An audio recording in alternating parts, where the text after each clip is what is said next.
बाबू केकर लइका हुआ हो? Oh my God! DJ!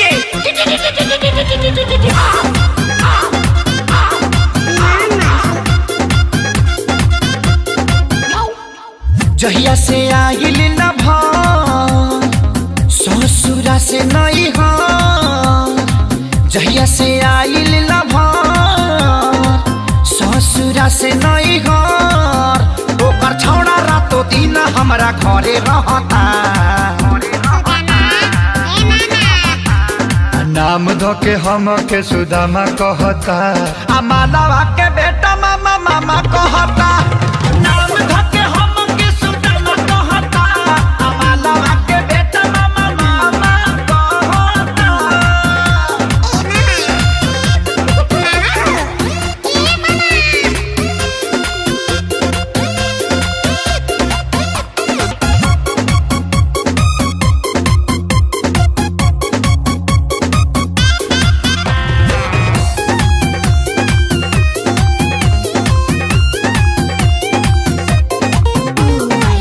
एक त 5 साल लागल मोहब्बत भुलावे में, दर्द बढ़ावे खातिर आइल फेर गाँवे में। एक त 5 साल लागल मोहब्बत भुलावे में, दर्द बढ़ावे खातिर आइल फेर गावे में। मन करे खाली जहर हमरा पर टूटल बा कहर, अपना माई के उ सोना हमके तामा कहता। नाम धो के हम के सुदामा कहता, आ मालवा के बेटा मामा मामा कहता। नाम धो के हम के सुदामा कहता, आ मालवा के बेटा रे मारे रे झपड़ में हाथ देला भाग तरी माई।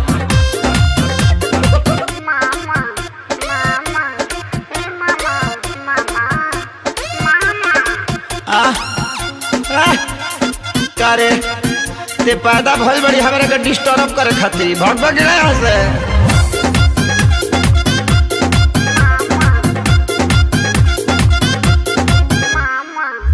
मारेला ते हतिया ताना होई न बारदास जी, पूरा इज्जत के हमारा भइल सत्यानाश जी।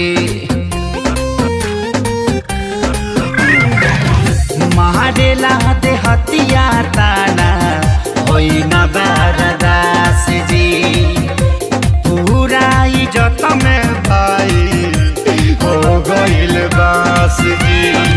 कैसे मिलाई हम न रहिले रातो दिन घर, खेसरिया के फाटल पाए जामा कहता। नाम धो के हम के सुदामा कहता, आ मालवा के बेटा मामा मामा कहता।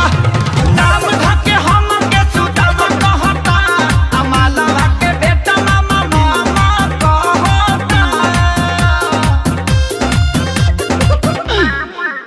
जाए बेटा तनी सा गलती हो गई न तो पापा कहतीस।